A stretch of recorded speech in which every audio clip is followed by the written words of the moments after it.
presented here for your consideration the notion that the ordinary people surrounding you every day, on the street, the bus, at the post office, or the trendy evening venue, are, in fact, far from ordinary.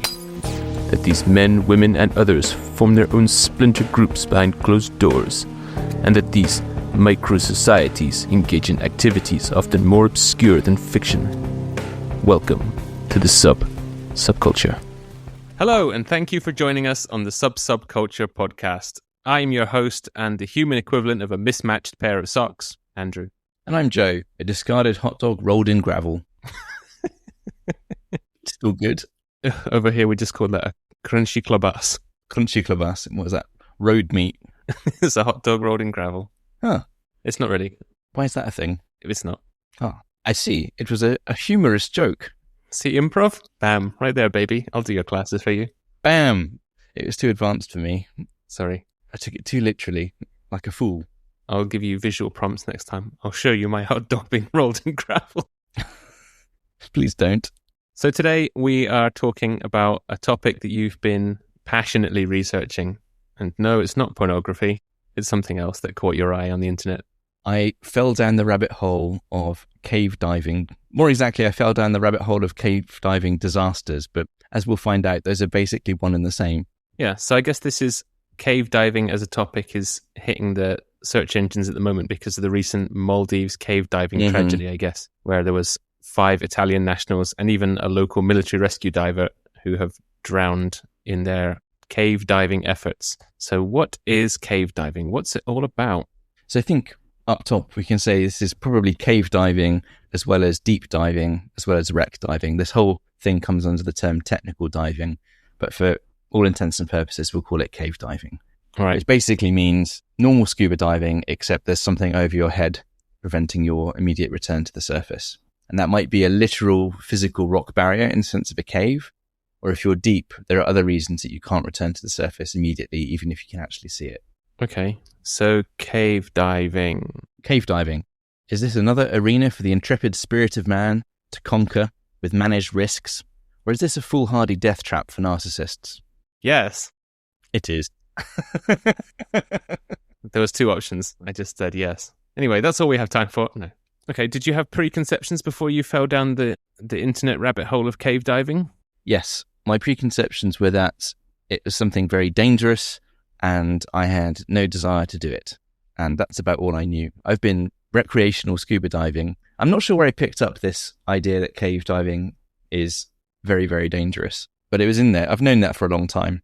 Someone must have told me at some point, but that was pretty much all I knew about it. And I guess probably the algorithms brought various videos to the fore in the last few weeks since the Maldives. I hesitate to call it a disaster. It's really more of an inevitability than a disaster, but we'll get to that. I mean, for those people, it's fairly disastrous. Yes. I've got things to say about this. But yes, I became morbidly fascinated by it, and I've been consuming everything I can find about cave diving for the last 3 weeks, including listening to an audiobook called The Last Dive by diver Bernie Chowdhury about an accident that occurred in the 90s, which again we'll cover later, but I've been all over it. What about yourself? I would have only known what those 2 words meant independently, and that's enough to put me off. So preconception-wise, I think you influenced them only. My only outside influence of it would have been the conversation we had a few weeks ago, and you said something along the lines of, let's take 2 already dangerous pastimes that independently have a 50% chance of killing you and put them together. That's not quite right, actually. Well, no, but that was how it was sold to me. And that's that all I was wanted. The message that came across. Yeah. I mean, so I only really know that title, and I guess it kind of sums the idea of big scuba tanks going into small, confined, inescapable places.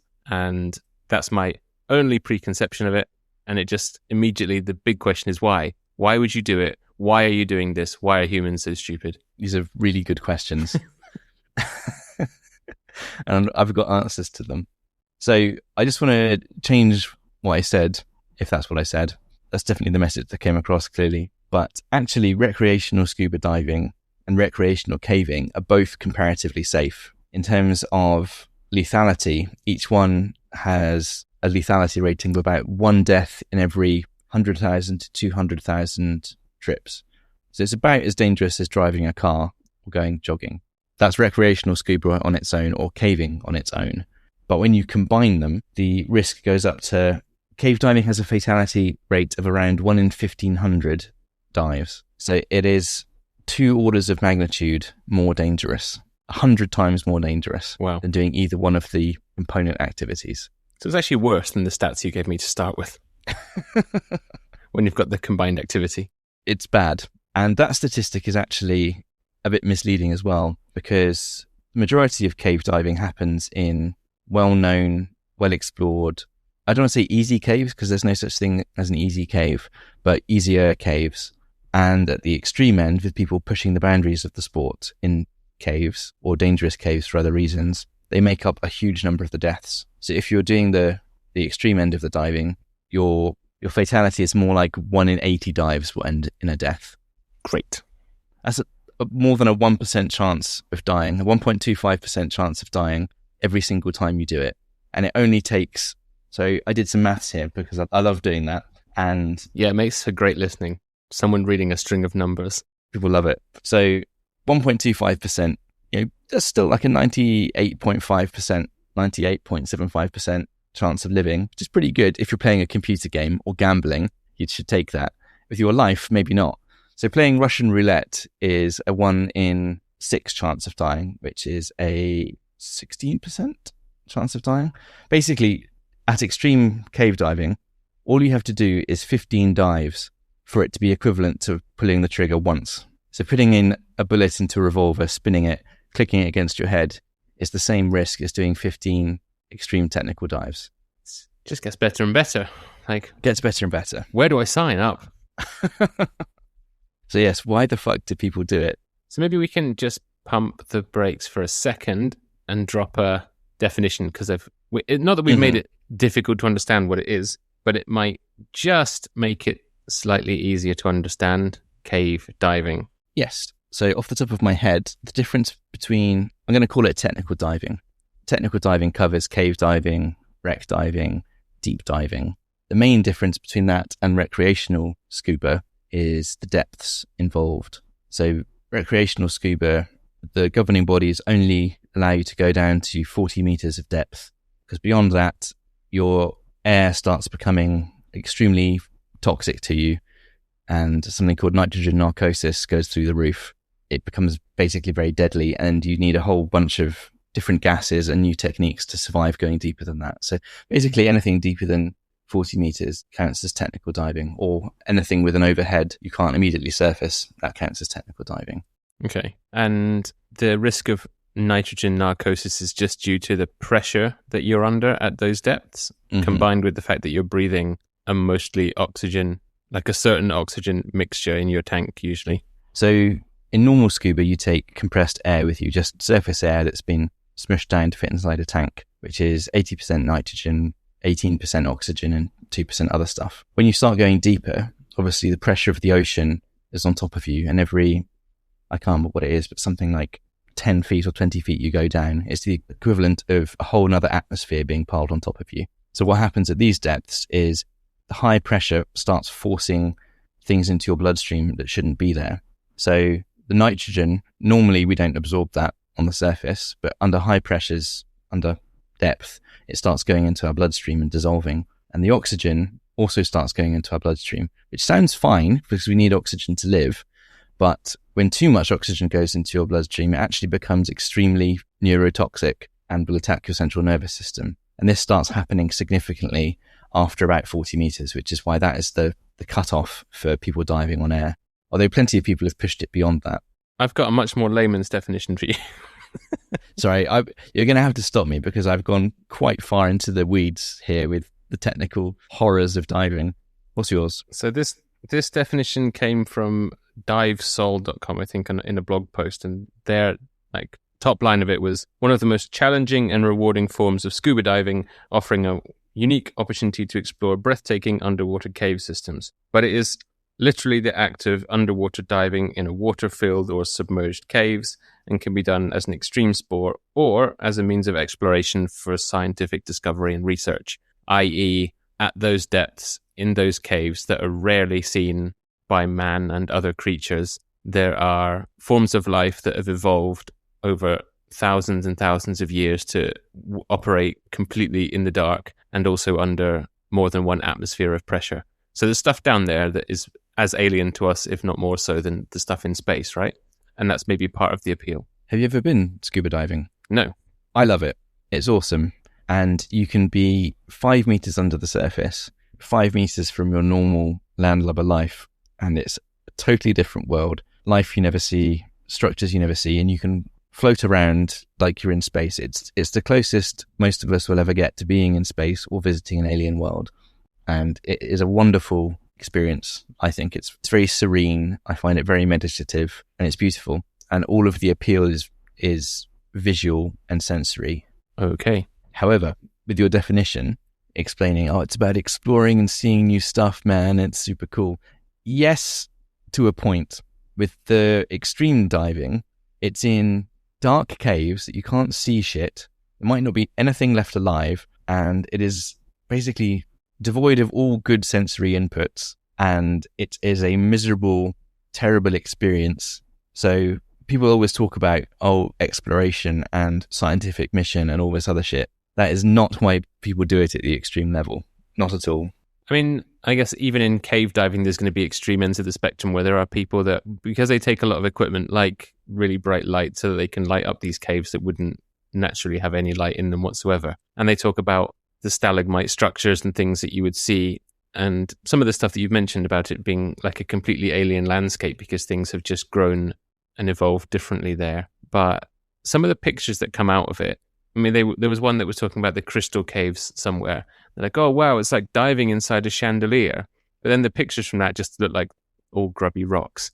They were just all sandy, murky and stuff. Like you would have had to go up and rub them really hard to find that there was crystal underneath that. That's like making yourself be impressed. I guess the extreme end of it is that people are doing it also to push the limits of human endurance and also just so they can say, I've dived deeper than anyone else has dived, either in general or in this particular region or wherever. That's a big part of it. I've got a lot to say about that later on. I mean, undoubtedly, there are also beautiful things to see, but at some point when you're deep enough and under a cave enough, there is no light from the sun, and all you see is what's from your torch. And half the time, the water conditions are crappy. And you can stir up silt at a moment's notice and have what's called a silt out and lose what little you could see. I think that was partly, or there was one of the stories I was reading about a guy who got stuck in a cave for several days and his dive partner had to go back for help because they thought that he was the one that was the most likely to make it or the skinniest to get to the crack that they'd come out of in the first place. And or maybe even the Maldives one, part of why they think they got turned around was by kicking up too much silt and therefore taking the wrong side passage and wasting all their gases when they were trying to get out by going up the wrong way. Yeah, they were talking in some of the definitions that you need to learn a separate type of swimming as well, so that you don't stir up silt and sand and stuff from the bottom. Because that can mean your death. Yeah. I mean, walking in my kitchen in the dark could mean my death if I slip on the dog and smash my face into the sink. Never mind being somewhere where I'm completely trapped and isolated and there's no chance of me recovering by just crying about it loud enough. Well, we'll cover this in more detail, but there's so many ways to die cave diving. There is so little margin for error. It's crazy. It's like free solo climbing.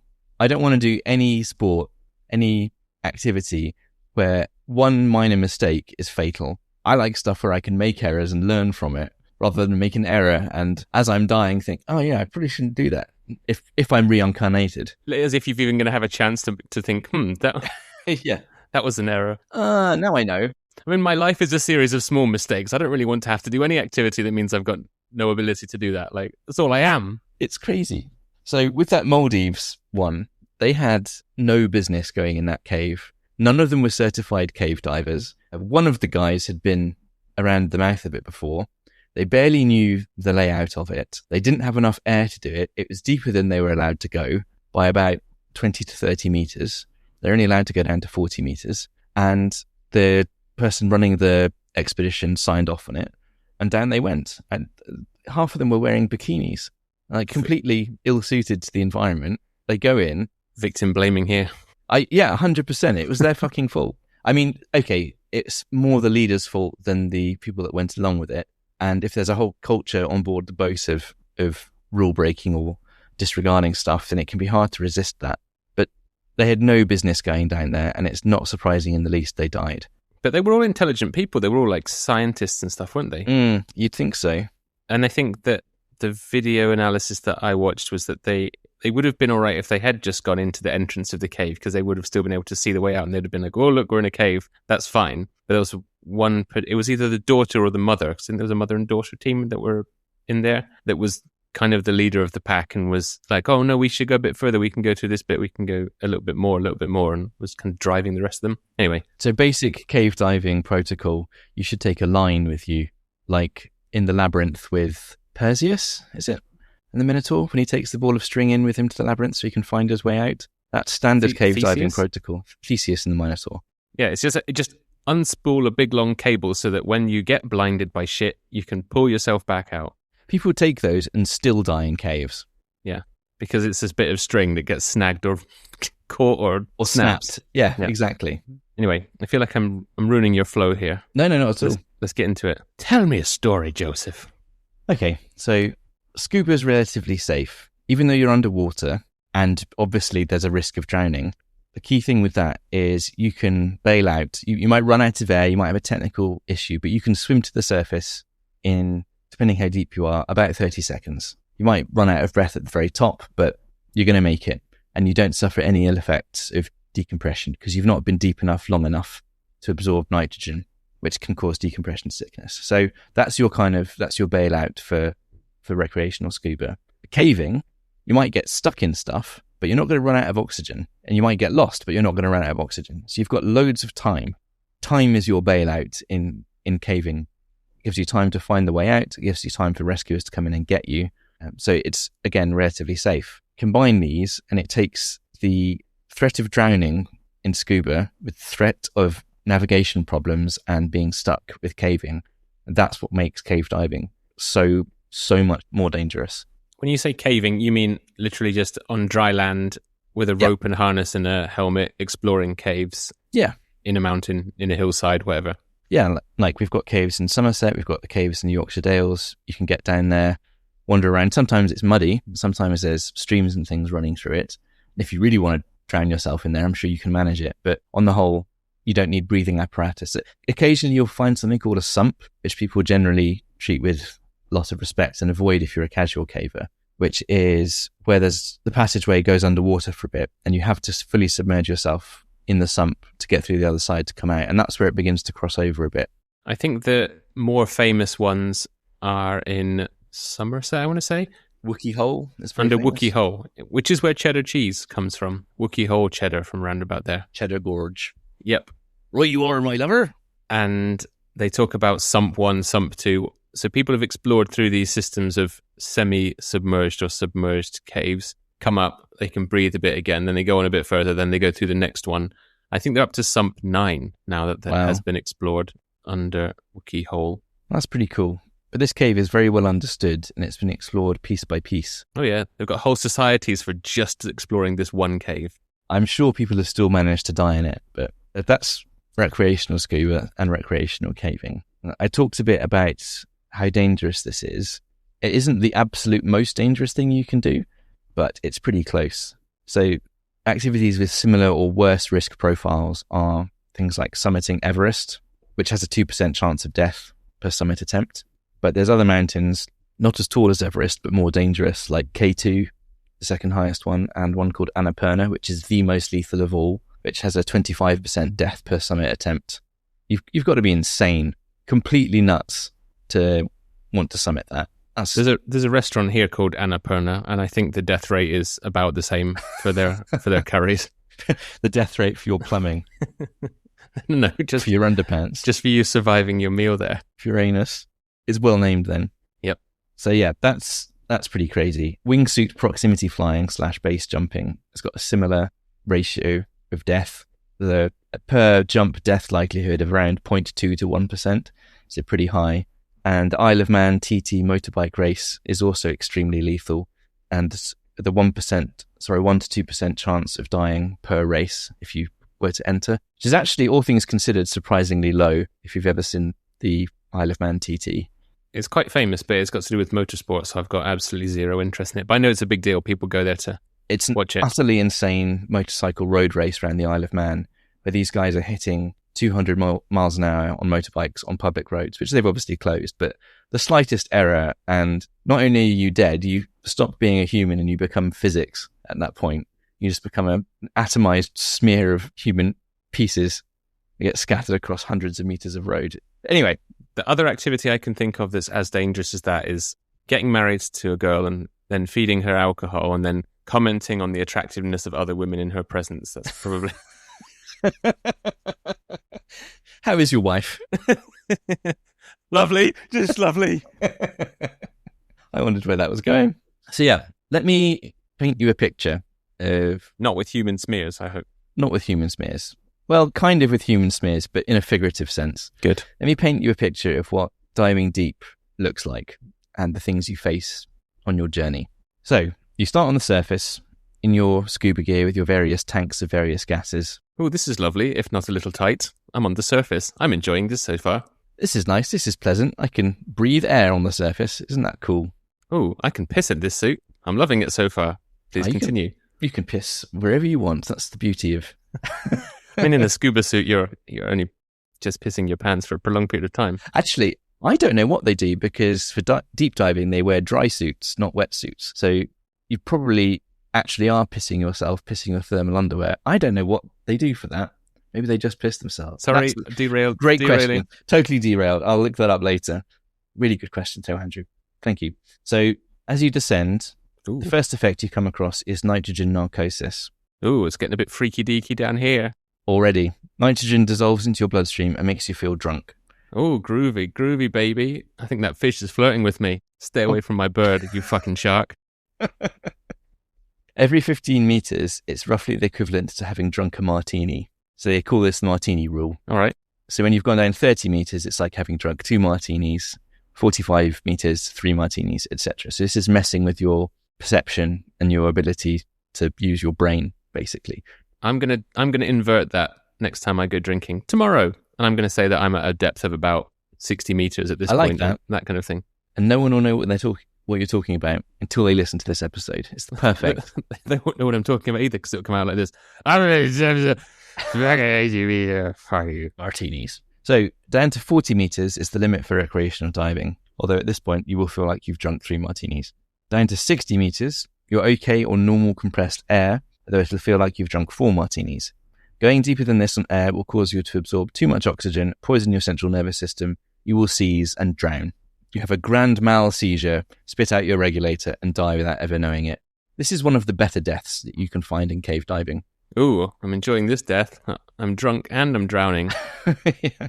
I don't know anything. So down to 100 meters, to get here you need to breathe something called trimix gas, which contains helium, nitrogen, and oxygen.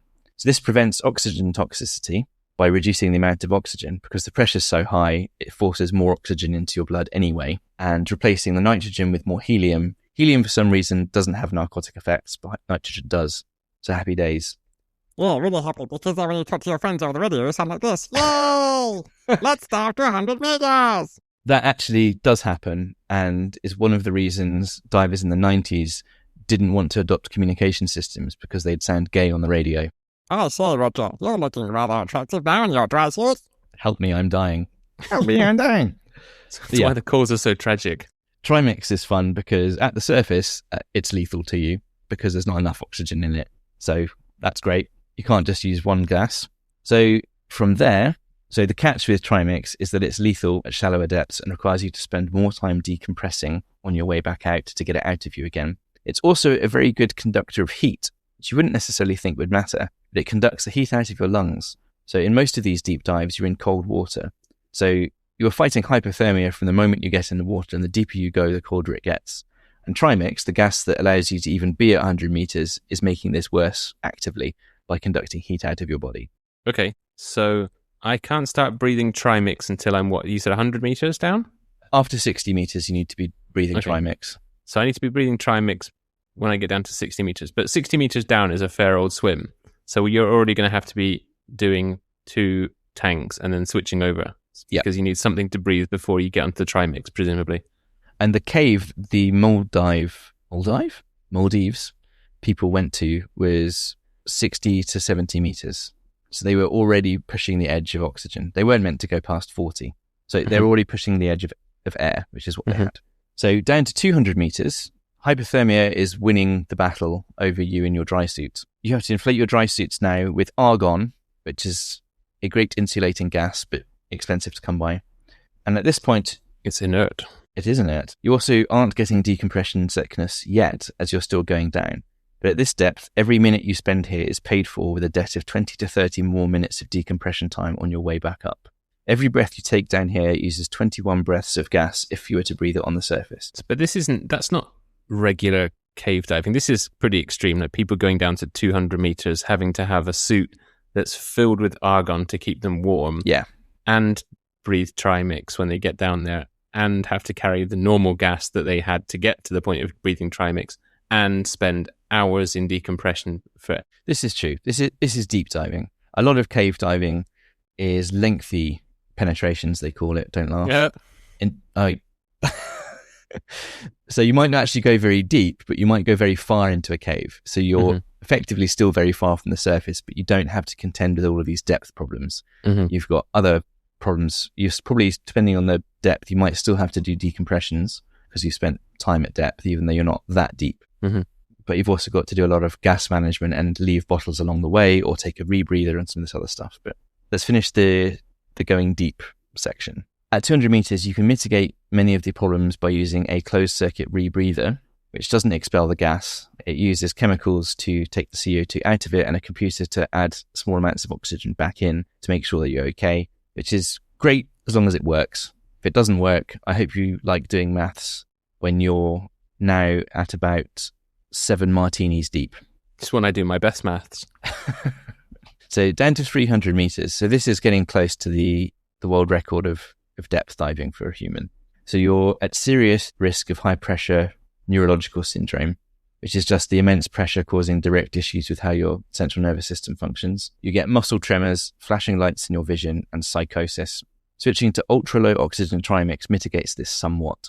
Despite trimix, you're now in danger of something called CO2 poisoning, where your lungs can't get rid of CO2 efficiently because the pressure is so high that you just can't get out of your body. At this point, any exertion which spikes your heart rate will spike your CO2 levels, and they will just not come down. Your body keeps reading high CO2 in your bloodstream and keeps breathing fast. And this gets you into all kinds of trouble because at this depth, you're using your air at a much higher rate than you would shallower depths, even with a rebreather. So your problems can compound quickly here. Even minor errors or deviations from the plan will kill you. At this depth, you've far exceeded the gas that a single human can carry, even with a rebreather. If you want to get back to the surface, you'll need a small army of support divers with additional tanks of various gases all the way back to the surface. So presumably that's what the world record holder had. And yes. I guess he was just being basically dropped straight down to see how far he would go, or did he have to swim? The record was set in 2024. So only a couple of years ago, the record was broken. He reached 312 meters, apparently. Correct. Yes, you can get down surprisingly quickly. This is what I find pretty mind-blowing, is you can get to this depth in 15 minutes from the surface to the bottom.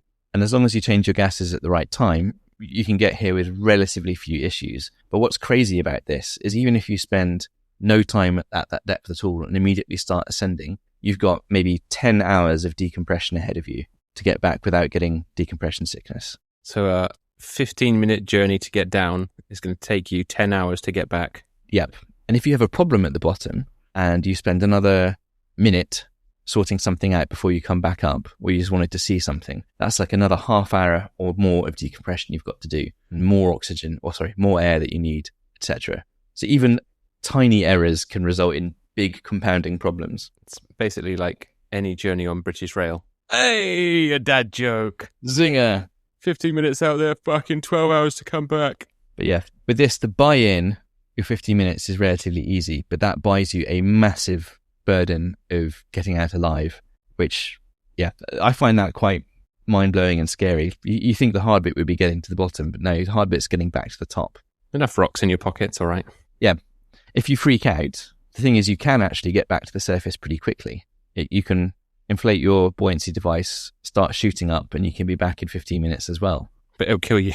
It'll kill you in the most horrible way doing that, because when you resurface quickly and the pressure decreases, all the gas that dissolved in your blood stops being dissolved in your blood and starts becoming gas again, and your blood will literally boil in your veins. I thought you were just going to burst.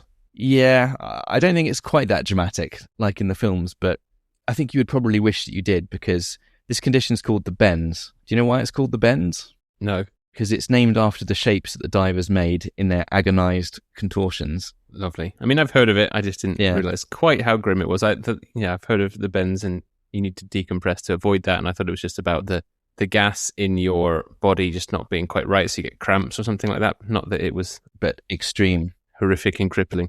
Yeah, it expands in your joints. It expands in your blood. The embolisms, like the pockets of air, can give you a heart attack when it goes through your heart. It can destroy the function of your lungs when your lungs turn to foam, or it can cause strokes in your brain, and bubbles will appear in your spinal cord and might paralyze you permanently or just kill you outright. So with the bends, some people have survived getting bent, as they call it, a little bit. Some have survived extreme cases of the bends by being put in a recompression chamber, a hyperbaric one. But there's a very narrow window between I've got no bends, I'm dead from the bends. And the difference between those two things is maybe 5 minutes at the bottom. Yum. That difference, that gradient is so steep. So yeah, that is what a deep dive looks like, which is pretty fucking horrendous. And these are all facets, as you said, of technical diving. So maybe diving deep isn't your thing, but you want to go and have some kind of solid form over you, walling you into your dive. Let's talk more about that. So I don't have as many immediate horrors to describe for that. But cave diving, you'll typically, rather than dying of decompression sickness necessarily, you will die of getting lost, getting silted out, losing your guideline, and you simply cannot find your way back to the surface before your air runs out. And people will stash extra cylinders down along the way in these caves. They're no fucking good if you can't find them. Mm-hmm. I mean, if you stash them on the way, they're going to be alongside your guideline. Your guideline snaps, you're therefore not going to be able to find the line, you're not going to be able to find the cylinders, so it's all a bit of a breadcrumb trail. Correct. You can go kilometers into a cave underwater, and sometimes they have these things called restrictions you've got to squeeze through, and some of them are so narrow that you've got to take off your gear, push the gear through ahead of you and wriggle behind it, all through silt, potentially stirring that up into a zero visibility. It's just, even thinking about it makes me feel horribly claustrophobic. When you started describing some of this, I did feel like there was a weight on my chest that was pressing in on me already. It's all psychological. But yeah, no, I know they have to use specialist equipment for cave diving. So rather than having a huge scuba suit with a tank on the back of it, they might have 2 tanks mounted on the side of them so that you've got a slimmer profile, so that you would be able to squeeze through, or you would be able to swim through smaller, narrow openings. So a lot of specialist equipment involved. And the one that I thought was quite funny was that they're wearing helmets, which makes sense because you're in a cave and you don't want rocks falling on your head and stuff. But to do this activity, you're also going to have to wear additional safety gear and a hard hat to go diving. It just seems counterintuitive.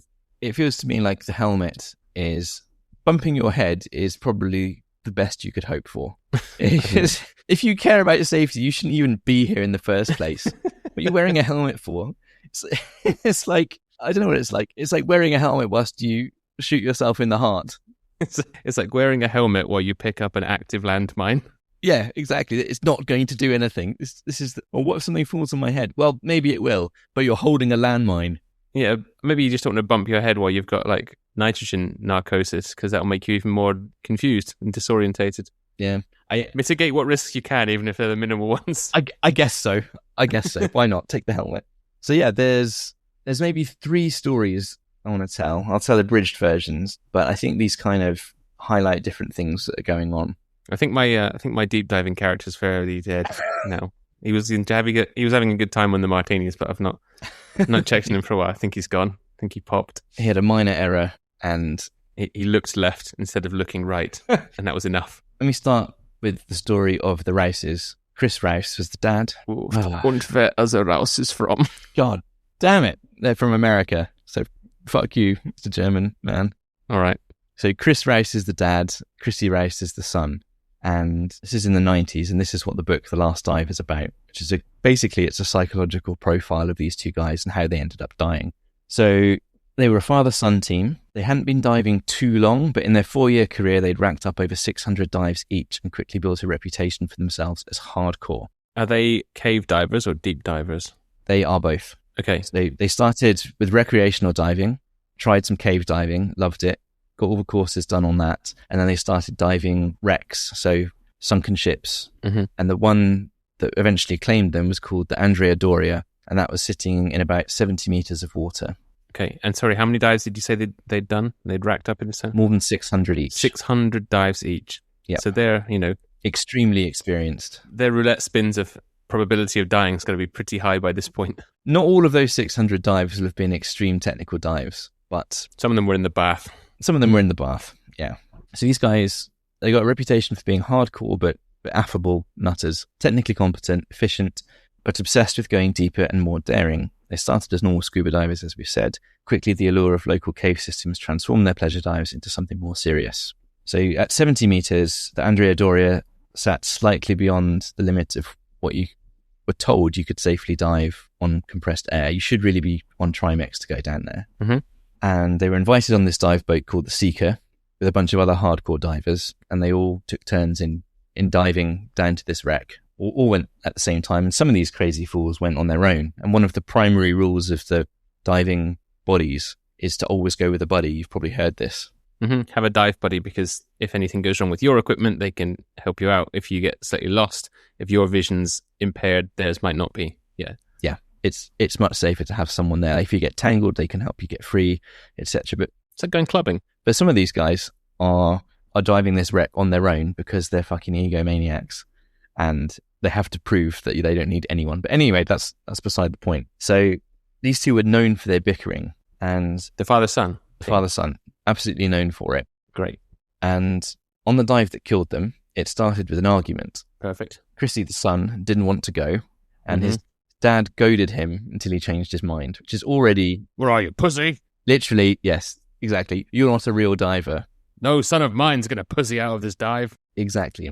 The crazy thing is, well, he eventually, through his goading, hard 5-10 minutes of calling his son a pussy, his son goes, right, fuck it, fine, I'll dive. And then his dad turns around and goes, nah, I'm just messing, he didn't really want to dive.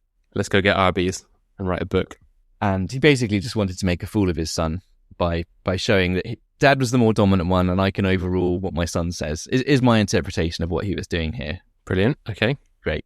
Chrissy, the son, now furious, having been humiliated in front of everyone, starts goading his dad and just starts pressing the exact same buttons his dad did. And it fucking works.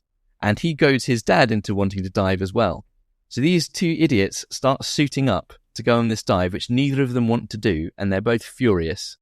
Great. This sounds like the kind of person you want to have your back. It's mad. Supposedly, they mostly were able to put aside their bickering once they got under the water, mostly because you can't talk underwater. So they usually had their shit together when they were diving, but still, this is not a good mental state to start a deep and complicated dive. Can I just interject slightly? There's a Guardian article that was with Christina Zenato, who is quite the cave diver. And she had a quote, there's no natural light, the cave looks the same with us. If you can dive without the right training, it's a very dangerous place. I have a very meditative focus when I'm down there. I live in the now. I cannot think about anything else but what is happening in the cave. I find that very soothing and relaxing. So that's the kind of mental state you should be in. You have to be entirely focused on what you are doing because it's so dangerous. But these two guys have decided, let's piss each other off as much as possible and basically make sure we're in an unsafe mindset to do this incredibly dangerous activity. An unsafe mindset, the heart rates are already elevated, and they're about to get, what is that, 4, maybe 5 martinis drunk by going down there, because they're doing this on air because Trimex is expensive. And they're not in a great financial spot at the moment. So they can take it, they can handle it, they said, about air. Where the fuck are these idiots from? They've done 600 dives each, but they can't afford the right air to breathe. They had no business. They're diving with fucking plastic bags up to this point and a straw. Well, financially, they had been doing better previously. Rouse the Elder had a successful construction business until the economy shifted against him. He was struggling to make ends meet with the dive business, but they had caught the bug at this point and they were bloody well going diving. no matter what. But this kind of macho attitude was very common in the 90s among divers. They avoided some safety equipment that they could have had because it was deemed, wussy. There's definitely a culture of awe and respect when you took risks and lived and you dived deep on air. And most of the guys that could survive doing this were genetic anomalies. Okay. So they now get down to this submarine. It's a wrecked submarine. Sorry, I've got myself confused here. I said it was the Andrea Doria. That's not true. This one that claimed their lives was a wrecked submarine, which no one knew the identity of at the time. It later turned out to be the oh my God, it's the 509. It's the one that went inside the Hollow Earth. I did. And they found Gunter. He was just swimming around with mermaids and beautiful giant men from inside of the Earth. They found a hole into the Earth, and that's what got them. They're actually fine. They sent a letter. No worries. If you have no idea what the fuck we're talking about, check out our episode on the Hollow Earth theory. Yeah, you should. It's a fun one, and it will make that tiny portion of this episode will make slightly more sense, but not much more if you go and listen to the Hollow Earth one. Was it episode 20, I think? I believe you're right. So yeah, this they didn't know at the time, but it turned out later to be the U-869. So not the Hollow Earth sub, but they referred to it as the Yoo-hoo because they didn't know what it was. It's pretty cool though.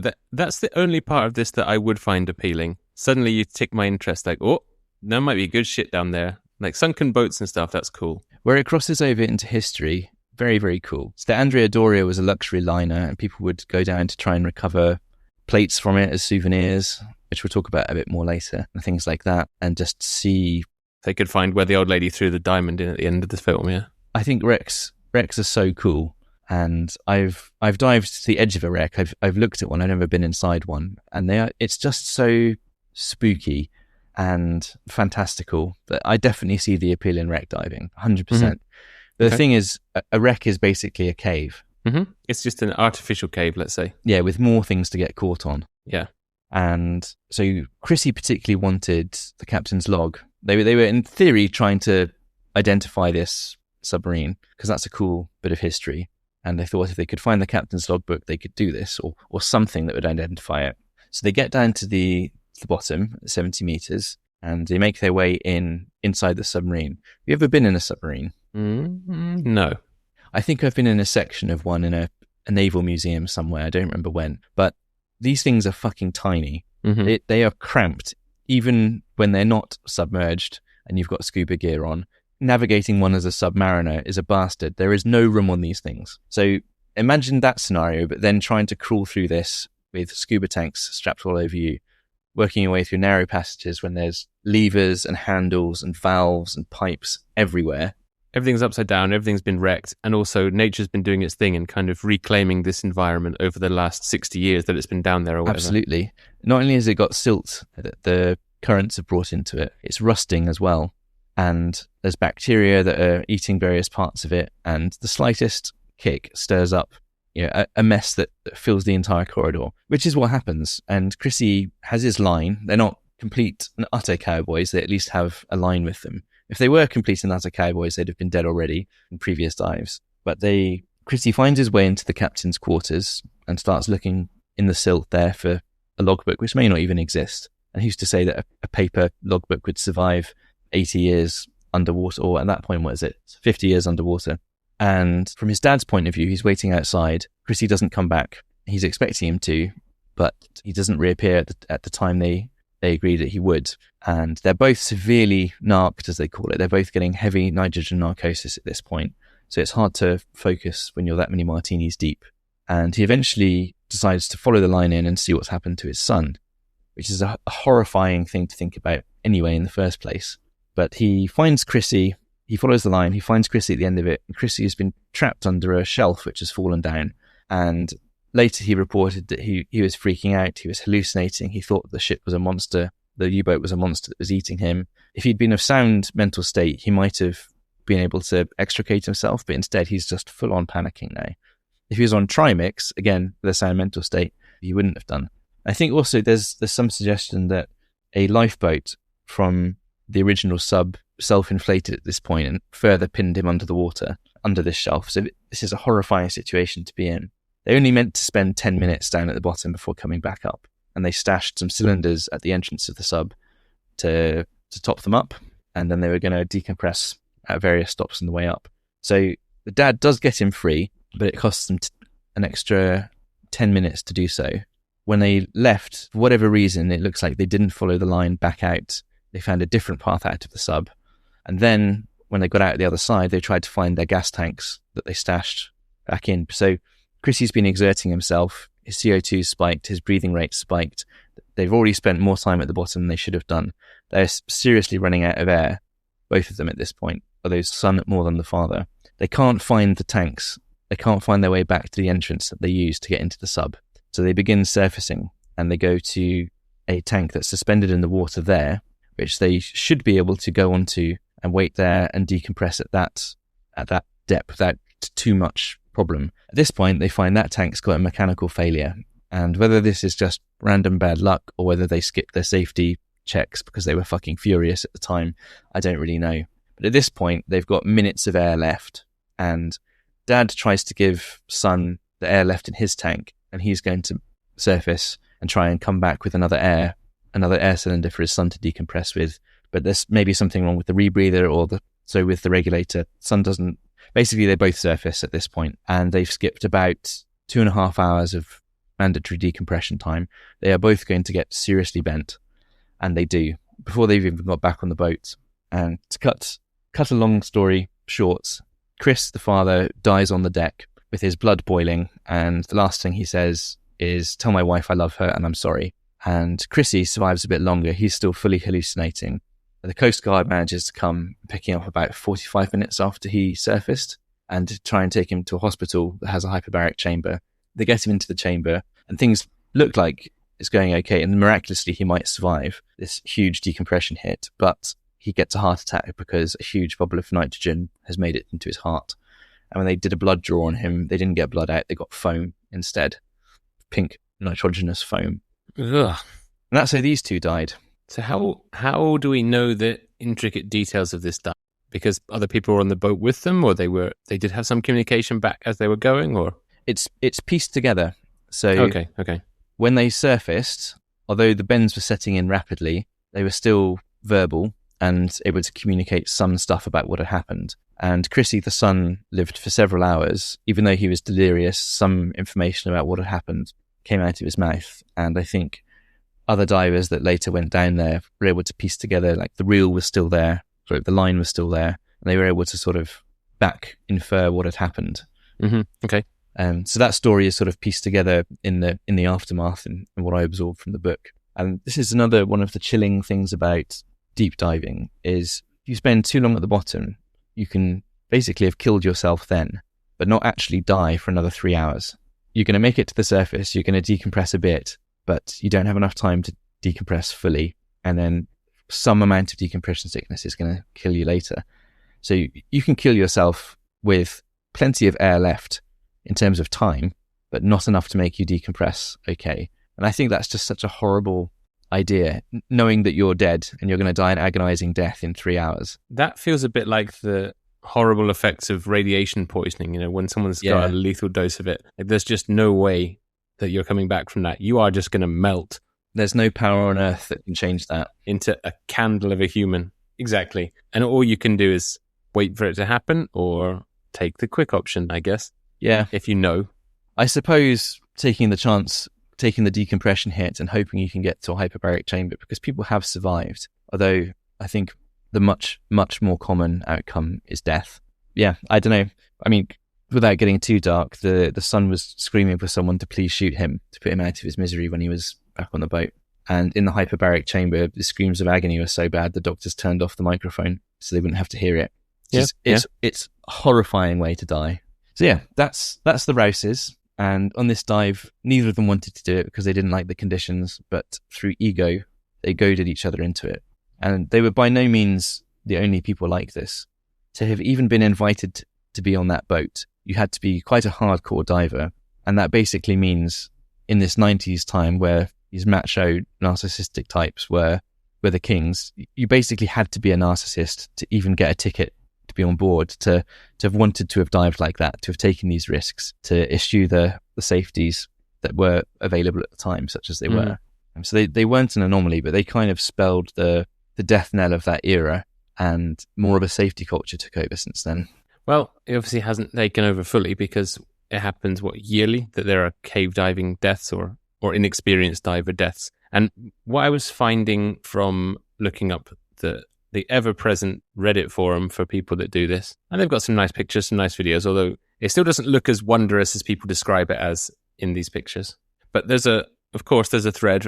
This one's only a couple of months old. I'm sure it's been asked 100 times. It's like, just says, what is the appeal? Someone's watched documentaries about it, the horrific way that people die, squeezing through narrow places, nitrogen narcosis, the bends. And a lot of the answers, even though some of them are from, I'm not a cave diver, but I can see it's pretty appealing because of this, this, and this. It's like, shut up, fuck off if you don't know, if you don't do it.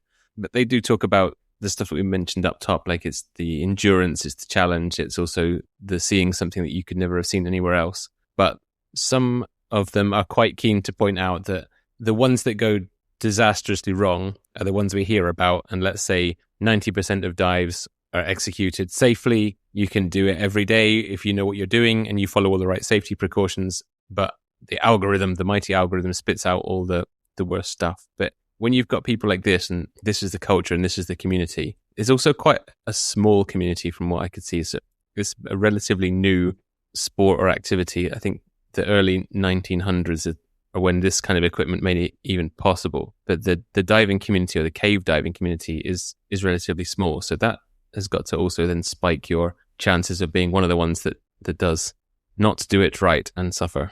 I think people that are amateurs and get themselves into situations that they shouldn't be in, like the Maldives divers, amateurs get themselves killed through stupidity, and the people at the extreme end get themselves killed through making a tiny error in an incredibly unforgiving environment. Or hubris. And the cave divers, through hubris. And the cave divers in the middle, who are competent and know their limits and don't push it, probably continue to execute mostly safe dives. And lament both ends of the spectrum. Yeah, but I think talking about motivations, fine. The recreational bit and caves that are lit, bruv, that you can see things and it's a sensory experience and a sense of exploration and wonder, that's all cool, that makes sense. But I think there's a darker side to this, if we can touch on dark side a little bit here. I think there's several different kinds of dark side at play in things like trying to get these plates back from the Andrea Doria or the captain's logbook. You know, these things are like historical curios, but essentially worthless in terms of monetary value. The whole value of these items was street cred with other divers. It was a validation that you're the real deal, you're serious, you got these plates back when other people didn't. And as we'll see in the next story that I tell you, I think there's a very dark part of this, which is about proving yourself better than other people. Okay. I think that there's a couple of things that I thought might be the dark sides of this subculture, of this community, but let's have another story time and then we can get another story into the dark side of it and we can get through some of our usual questions and analysis, let's say. So the next story is the Bushman's Hole disaster. So this is a sinkhole. That name's just a series of Bushman's Hole. Yeah, I've had a few disasters in the Bushman's Hole, if you know what I'm saying. From the Annapurna Curry House. I was going to make a prison sex joke, but yours is fine also. Oh, the Bushman's Hole's fucking burned down, mate. Don't know why I've gone Australian. It's in South Africa. But yeah, Bushman's Hole is a very, very deep sinkhole in rural South Africa. It's a bastard to get to. And on the surface, it doesn't look very impressive. It's, 4 or 5 meters across. It's mostly covered in green duckweed. It just looks like a medium-sized pond, basically. Okay, so it's just a muddy, grassy body of water. Somewhere in the desert. Inland. Okay. And this is, I guess, where cave diving has a couple of different facets, because it's not just oceanic wonders that you can see, but people are doing this inside landlocked bodies of water that, let's be honest, don't sound particularly exciting compared to finding a sunken U-boat. Yeah, that's got a whole historical aspect to it, which is super cool. This does not. So if you were to descend into this cave, the first 100 meters or so are relatively narrow. The whole thing is fairly vertical. The first 100 meters or so are, again, about 4 or 5 meters wide. It goes down, and then at 100 meters depth, the room opens up massively to this gigantic chamber that you could fit the Eiffel Tower inside. Shit. About 300 meters to the bottom. It is enormous. I think it's maybe the biggest, or it's one of the biggest and deepest sinkhole waterlogged caves in the world. And the bottom is covered in sludge and silt and other kinds of stuff. And but you have to go down 300 meters to get there. Yes, and it's in pitch black the entire way because, well, apart from maybe the first 50 meters where you can see the surface. But remember, that's covered in duckweed. So even that is limited light. There is nothing to see here. Absolutely nothing. And you're immediately going to have to be on specialist equipment and try gas. Yep. Because you're going down so far in just a narrow shaft of water. So this resembles the cave diving profile that I talked about at the beginning. What happened here, I'll make a condensed version of this, is basically a couple of famous divers, in particular one called Sheck Exley, who had a superhuman tolerance for narcosis, which allowed him to become a legend of the sport. And many people died emulating him because they didn't have the genetic makeup that he did. But anyway, him and another guy called Nunez, I think, wanted to set depth records, basically. And this was a good place to do it because it was very, very deep.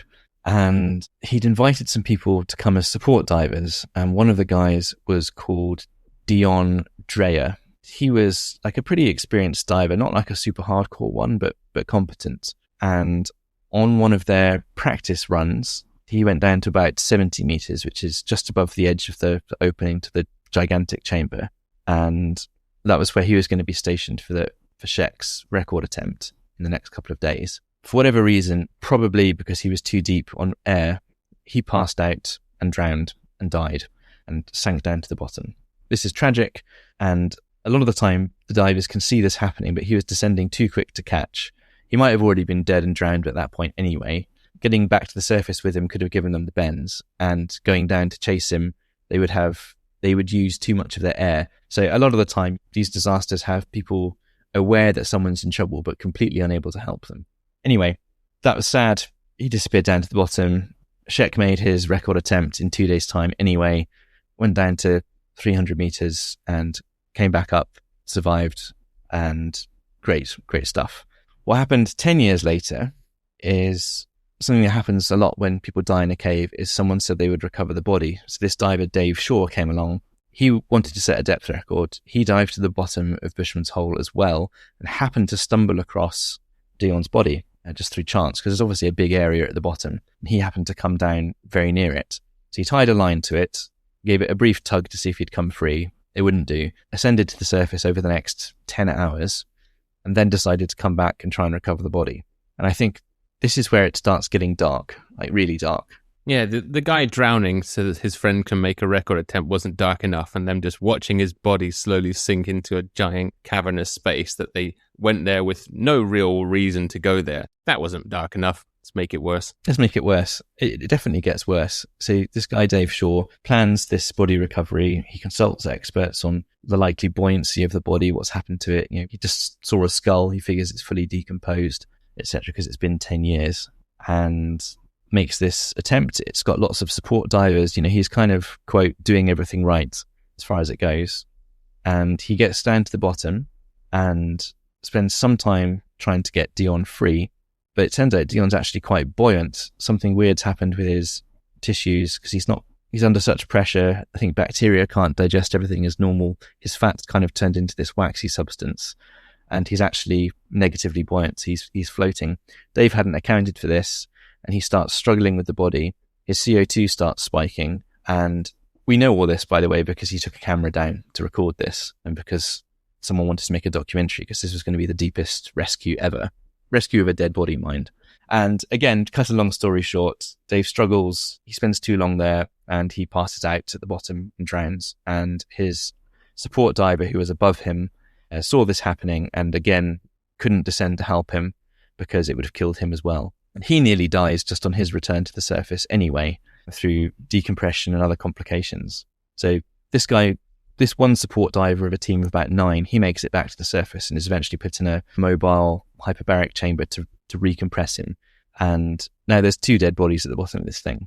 And Dion's parents, who had been excited to get their son back, they depart the scene as well of this new tragedy.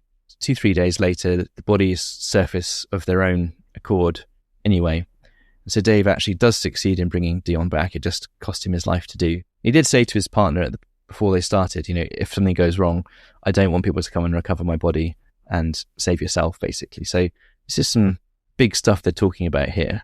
And I think it's super crazy to risk the living for the dead. The long time dead from doing something fairly stupid in the first place. There could be no more peaceful a resting place, no more serene. Yeah, I mean, as you said, he was doing everything right just about, apart from the fact he was there in the first place. And he's managed to free this body enough that when he started getting into trouble... If he'd let it go... rather than still wriggling around with the body, he might have survived. And then 2 days later, he would have popped up anyway. Yeah. Tragic. Yeah, it's crazy. This got me thinking that who is this body recovery for? For whose benefit? It's his ego. I mean, the parents have already had to... It's been 10 years. They've had to come to terms with the loss of their son. I don't think they were, they weren't out crowdfunding on Kickstarter to go and bring back Dion. I mean, sure, it's preferable to have his body back, I guess, but... Is it? I mean, he's gone. This seems to matter to people. There's the last thing on earth I would want would be more people to risk their lives to bring back my loved one's body from somewhere it should never have been.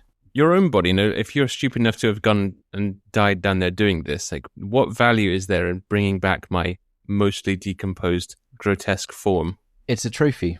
It's a trophy for the living. No, yeah, it is for the guy that's doing it. But there is no benefit. There's no peace to be had in that for the relatives. No, and quite often body recoveries happen against the relatives' will, but the divers go ahead and do it because I think that there is an enormous ego validation in beating the cave that killed someone else, beating it so well that you can bring this person's body back. It killed them, but they were a lesser mortal, not like you. You made it out technically to the adulation and admiration of your peers, and you get to play the hero. That's what I think's going on. So is there more to a dark side, do you think, or should we get into any other even darker sides of this that you've come across? I think that's about as dark as it gets. I can tell you my thoughts on it, which are unfounded. I think dark side wise, this story in particular plays into the possibility of a kind of this culture and this subtopic might play into a morbid kind of death tourism of, yes, you want to bring them back and show off and have a trophy out of their body, which is a horrible thought as well. But it also, for the uninitiated as well, they're wanting to visit the spot where X number of people died caving. And then conversely, that negatively impacts any kind of normal tourist trade, which is also people's livelihoods that you're disrupting by being egotistical enough to do it and have died there, let's say, when something does go wrong. So, for example, that's what people are going to remember about that spot in the Maldives for a while. Or when you say Maldives, people are going to think of a diving accident for a while. But other people still have to live there and have to get on with their lives while the media circus or, casual onlookers go there. Fucking, God forbid, YouTube influencers like, oh, hey, it's Cody's world and I've just taken a boat out to where 6 people died. Oh, yeah, that fucking shit that Logan Paul started. Yeah, the worst kind of people get dragged into this. And then maybe tied to that, I think it's more about what might be your next story, if I'm guessing correctly.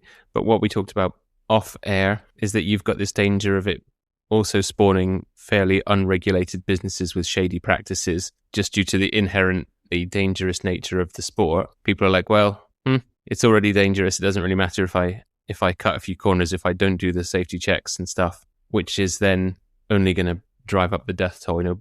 Putting up signs that say, definitely don't dive here because people have died, makes people go and dive there. Absolutely. And then what happens after that?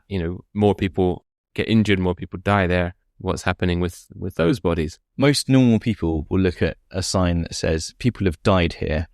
Don't go in this cave. There's nothing worth seeing. And think, fucking hell, I'm not going in there. Thanks for the warning, mate. I'll see myself out.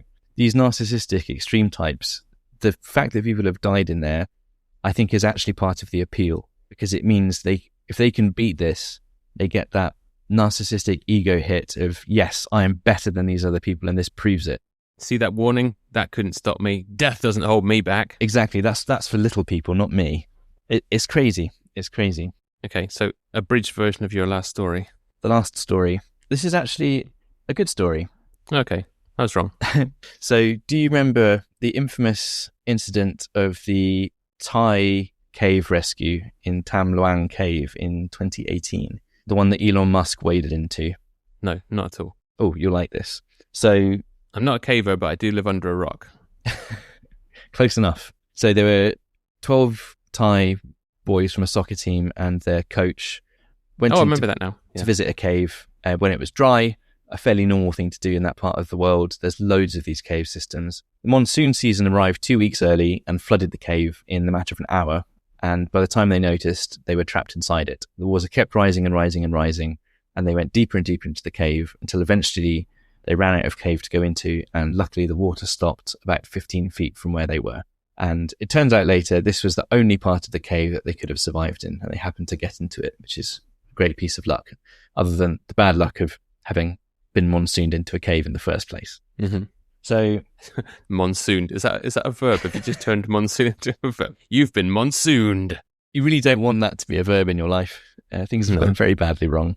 The Thai authorities brought in some experts, which happened to be British people. There was a British expat living nearby who had mapped the cave. His maps turned out to be very useful, and I think he did this for fun, basically.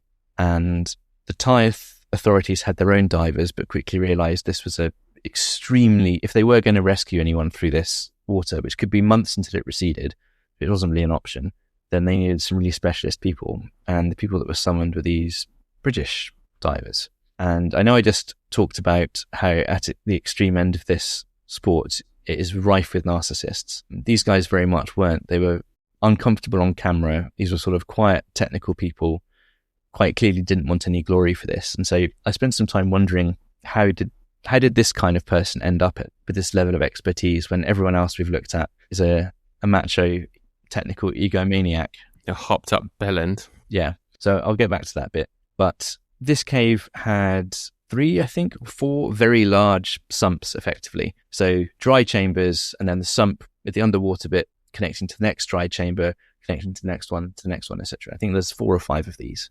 And the longest of which takes an unencumbered diver about 2 hours to traverse through it. So this is a long time. This is a huge cave. These boys are trapped 2 miles inside it. It would take an hour to walk out of it, and they're talking about swimming most of it to do this. So using Vern Unsworth, I think was the cartographer, using his maps, these guys push further and further into the cave. And they don't know where the boys are. They might even be dead as far as they know. And so they slowly, with their line, they figure out a route deeper into the cave and eventually come across these guys after, this is about 8 or 9 days that they've been penetrating the cave. They eventually come across the boys, and they're all alive, miraculously. And so they are able to shuttle some food back and forth and some supplies to keep them alive. And they start thinking about, okay, how are we going to rescue these kids? Because they're not experienced divers. You can't just strap a suit on them and go, off you go, son. Correct. That is the crux of the problem. Because suppose you do that with the kids and they've got no experience diving, and you're putting a mask over them, and you're going to take them underwater for hours at a time through a technical series of caves and squeezes as well, because there's restrictions in there, with terrible visibility. And you need them to not panic the entire time, because if they panic, they're going to kill themselves and they're going to kill you. They're going to rip your mask off in their flailing, try to fight you for your air, etc., etc. You know, it's a death sentence to even try. Even the most hardcore of teenage boys, well, the most hardcore of teenage boys might manage it, but chances are most people are not going to like that situation. They're going to wig out.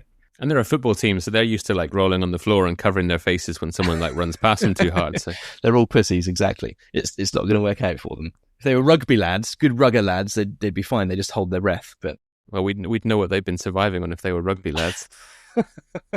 Each other seaman. Sorry, boys. This is the point where Elon Musk gets wind of this and wades into this and says, oh yeah, we'll make a little mini submarine. He flies to Thailand and starts pitching this shitty little mini sub idea to put a boy inside to transport them out.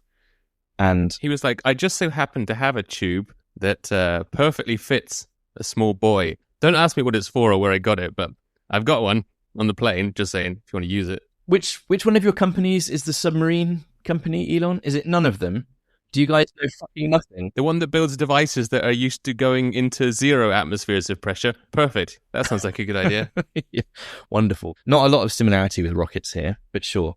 And the rescuers, the British team, heard the proposal and immediately said, thanks, but no thanks. That will not work because there's multiple narrow 90-degree bends in this that a solid sub is never going to get round. It's just the longest straight item you could get through here would be about a meter, probably less. And it's just not going to fit. It's just not going to work fundamentally. Elon Musk, being the biggest narcissist of them all, took issue with this and called the lead rescuer, Vern Unsworth, pedo guy on Twitter. Do you remember this? No. Started a whole Twitter thing as all of Musk's flying monkeys attacked pedo guy for stopping Musk from rescuing these kids. And it's like, fuck off. It's just a PR stunt. And the team said as much, this is just a PR stunt. There's no way this can work technically. Thanks for the offer, but, he's just trying to insert himself into the global media spotlight and be the Tony Stark tech hero, which he has no business being here.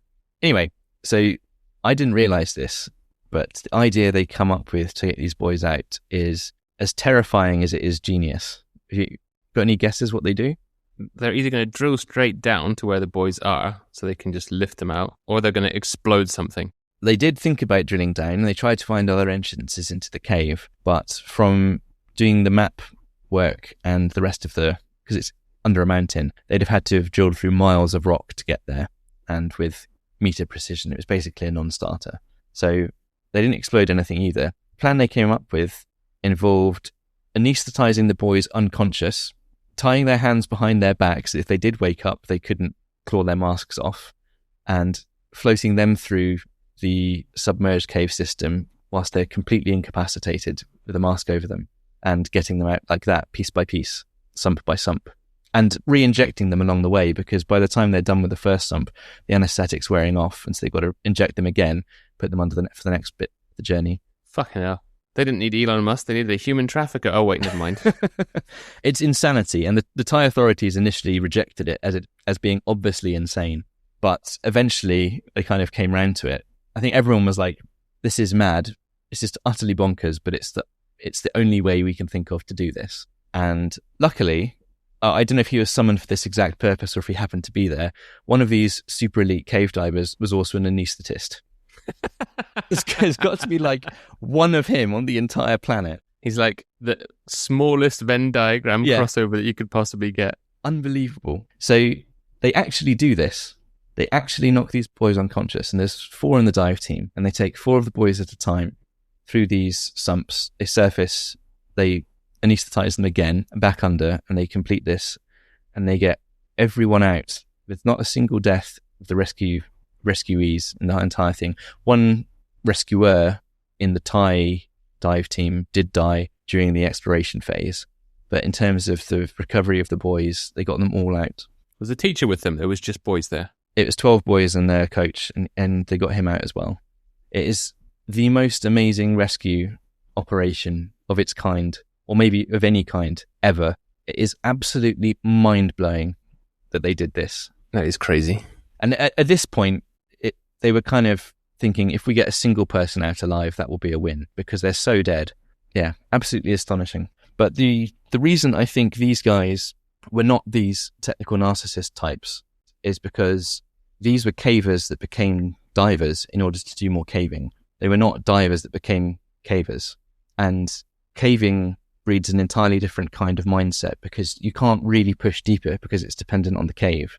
Mm-hmm. And if you find a cave that's the deepest ever, the achievement belongs to the cave, not to you for doing it, because, you didn't have to do this whole technical thing of air and gas and be super daring to get there. You just had to be methodical and wade through a river of cold mud for 3 days to bring your kit there. It's still impressive, but it's not the same environment for egos to thrive and say, look, I conquered this cave. It's like, okay, mate, well done. You've got a good capacity for suffering. I found it. That's all I did. Yeah. And we're going to name the cave after what the cave's already named. Yeah. Yeah, probably they're the actual explorer types that aren't doing it for their own glory. It's because they genuinely like exploring, and then they learn how to dive so they can explore more stuff. Exactly. I think that's the difference. As diving, who's gone the deepest, who can stay under the longest, who can get the most into a deadly cave system that might go on forever. Sure, there's the exploration part of that, but it overwhelmingly enriches the narcissist type because it's so dangerous. Mm. being a normal person and contemplating your own mortality because you're aware you can make mistakes, it filters those people out very quickly. And there were those narcissistic types that applied to be involved in this, but they all got rejected as not the right stuff. Quiet British shed dwellers saved the day. Can hear your patriotic fervour swelling as you talk about these guys. Yeah, I think so. I mean, they happen to be British. I'd be just as impressed no matter where they were from, but it does make me proud that we still have such people. Very nice. What a nice thing to think. So yeah, so cave diving is not all egomania and deaths. It's sometimes humility and saving lives. And on the very surface level of a Reddit thread type discussion, it's also the glory of a world that you wouldn't see otherwise because it's completely alien to us. There's as much alien under the surface of the ocean as there is in space, let's say. We know more about the surface of the moon than we know about the floor of the sea. There you go. It's a fact.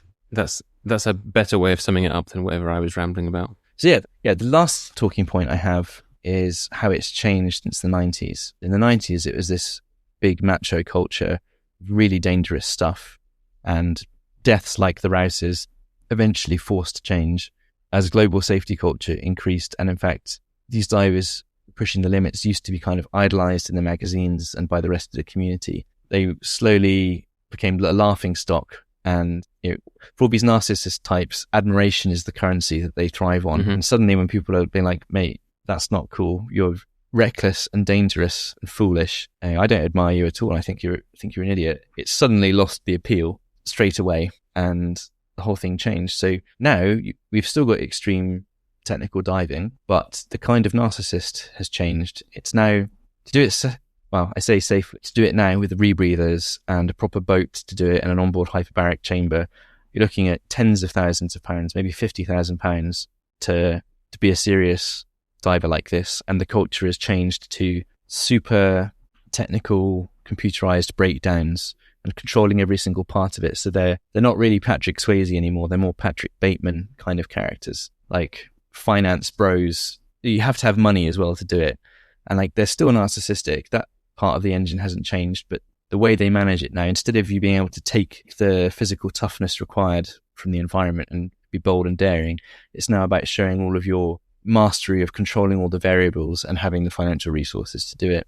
I would say it feels like that's come full circle then, this culture change, because as I said, if we just browse very briefly any history on diving, caving and cave diving, the capability for man to dive to great depths in the sea all comes from the early 20th century, when things like the frogman suit and the aqualung were kind of being thought up, rather than having these diving bells that you would have to sit inside and drop from a ship and stuff, making technology smaller and having oxygen tanks with the ability to compress air into a tank that you could breathe from. It's all relatively recent tech. So you would have had to be of a scientific persuasion in the first place to be able to do this. It would have been hugely technical. It would have been clunky equipment. In the 90s, these guys were making their own equipment and mixing their own gases. Exactly. So it's come from being a scientific pursuit and something that has spawned its own equipment over the space of 100 years. A backyard scientific pursuit when not all of the rules were understood. To then becoming an extreme sports phase in the 90s, let's say, with macho culture, and now with the bigger push because of the death toll, I guess, from events like this, we're now coming back around to safety is king, and the technical dive is the hallmark of doing it well, and now the ability to do it, to document it, to come back safely and to make it repeatable is now admired more than just, hey, I did it in just my swim shorts and a pair of flip-flops that I bought on sale. And some massive cojones. Yeah. But the crazy thing is all of the safety advances haven't actually made it safer as such, because there's something called risk homeostasis that a psychologist whose name I've forgotten coined the term. Basically, that means humans have a set level of risk they're willing to tolerate. And when you introduce safety features for them, they don't then think, oh, great, I'm safer doing this thing that I wanted to do. They think, cool, I can push this further now until I get the same level of risk. So what it means now with closed circuit rebreathers and the other technological advancements in gas and other stuff is extreme cave divers are just dying in deeper and more lonely places than previously, or catastrophic ways when their computer fails or whatever. Anything under the sea in a dark place is going to be pretty dark and lonely when you're the only one down there. Very last thing I'll say on the kind of scope of this. is there's also commercial diving, and that's much safer. Basically, it's not driven by better practices as such. It's driven by economics, because they don't want to get sued for killing divers, and advanced technical diver is a very expensive asset. So that's why they've got these rigid safety procedures, and they've got surface-to-air communications, make it much safer. So if the diver's having a problem, they can actually tell someone about it, which is tech that was janky in the 90s, but mostly they didn't want to use it because they felt like it was cheating, because they were big macho men. Commercial diving operations, whilst they're still dangerous, have a much, much better safety record than hobbyists. Do you mean people that organise cave diving expeditions and tours that introduce it to more people, or you mean doing it for the purposes of going down with an economic goal in mind? Yes, the latter. Diving to the seabed to inspect an oil rig's foundations, inspecting or laying cables or any of these kind of things. So Okay. it's a different culture there. So yeah, I think that wraps up my... There's a few things I want to say. We've still got some questions to ask. We do. I think they're going to be quite quick to answer. One of our most beloved regular segments. Is it? Sexual. Da-da-da-da-da. Is it sexual? The musical. Is it sexual? Coming to a children's play theatre near you soon. Is cave diving sexual? I ain't seen a lot of sexual activity regarding this. No, if we look at that mangled quote from that Guardian article, that you need to have a serene mindset, you need to be entirely focused on what you're doing. It's peaceful, it's meditative. Being down there, there's no time for sexual thinkings. Maybe if you really wanted to try and find it, there'll be the adrenaline junkies that are so hyped up when they get back from a cave dive that they need to go and screw straight away. But reading through articles, that you don't come across any sexualization of this, no sexual content whatsoever. Nah, man. Nothing. Nada. So, opinions after research, I guess. Has your mind been changed by, saying I would definitely never ever be interested in doing this? If you've been researching this for weeks at a time, have you started to see the appeal? Do you think that you might give it a go if the opportunity presented itself? I think I don't want to, but I'm tempted to revise my I will never go in a waterlogged cave philosophy. As I've heard people say previously, the best thing about cave diving is you don't have to do it. It's entirely optional. It's very easy to avoid, in fact. But the best thing about cave diving is not cave diving. Yeah, literally anything else. There's one comment on YouTube said, fist fighting Bengal tigers seems like a slightly safer hobby than this. Yeah, okay. That all said, I kind of want to go have a look in an easy cave, one that's well lit with some cool shit to see, and just get that sense of awe and maybe slightly scare myself a bit with the kind of witnessing the sucking void and the intense possibility of death all around, and the fact that you're seeing things that no human was really meant to see. In fact, God went to great efforts so that you wouldn't see it, and he's like, what the fuck? How did you die in there? You weren't meant to be anywhere near that. Did you clip through a wall? This was behind so many barriers. Dude. So, yeah. I think to me it still seems like something you basically need a death wish for, or at the very least be prepared to contemplate your own mortality and understand that this is a way that you might die. And those that don't are the ones that panic, go into it unprepared, in the wrong state of mind, and actually do die, like the people in the Maldives. The bit that did strike my interest, as I said, was the wreck diving. It would be interesting. It would be interesting to me to see a historic wreck down, and not necessarily the Titanic. It's the big one, that's what people want to see, right? That's what James Cameron's got a hard on for with his little submarine and ship. It's so deep that it's an utter bastard to even get an unmanned thing down there. Yeah. But just, some kind of ship that's been maybe even deliberately scuttled or something like that, that's got a historical reason for being there, being one of the few people to see it. It doesn't even have to be one of the few people to see it. That would be interesting. But I don't think I'd be prepared to put myself through the caving part of it and go inside and explore it and stuff, just because of the massive risk. And I'm not the world's strongest swimmer. I've never even tried diving. And while I admit that doing something like snorkeling when you're on a holiday shows a fascinating view of some nice colourful fishes and a beautiful biotop that I wouldn't have seen otherwise, I still wouldn't risk the constricted, tight, enclosed environments and the inherent risk that combining those things brings. I don't think I'd ever want to go in a cave where I couldn't swim directly to the surface. So I suppose by that definition, it's not really a cave. But I don't know. maybe where the exit is extremely obvious, I'd be tempted to go in and just have a look, maybe scare myself a little bit. But that's probably about the limit. That's part of the problem, though, isn't it? Because, you never know when the mouth of the cave is going to get unexpectedly collapsed. Your line's going to snag. Even if you could see the entrance, if that entrance suddenly ceases to be there. Like, or the tide turns and the idea. current changes, and it's probably a bad idea. But nonetheless, I feel a tiny little pull towards it. Okay, compromise. I'm now willing to watch cave diving videos as long as there's a wreck in it. How about that? That's about as far as I'm interested now. I think you'd be into it, actually. I think there's documentaries about either the Yoo-Hoo or the Andrea Doria or other things like that. It could be pretty cool, I think, to see the footage. Sitting in my comfortable chair and consuming the media is what I'm prepared to go as to. As close as you want to get. And if you enjoy sitting in a comfortable chair and consuming media, boy, do we have a backlog of media for you to consume. So you can check out all of our previous episodes, or you can come and join us on social things. Social medias, they're called, I believe. You can find us on X at Sub-Subculture Pod, on Instagram at Sub-Subculture Podcast, and our own Reddit page, our Sub-Subculture Podcast, where you can leave us comments, abusive remarks, suggestions for future topics that you want us to look into and dive down into. Hey. And we might... No, we definitely will. If you bring us a topic and we cover it, we'll say it was you that cursed the internet with more of our ramblings. Social media actually reminds me, something that is good about cave diving is it is not a social media based subculture at all. I'm sure there's people uploading, but it is not some internet thing that's got out of hand. It is very much based in the devastating real world. Yeah. And I like that about it, at least, if not much else.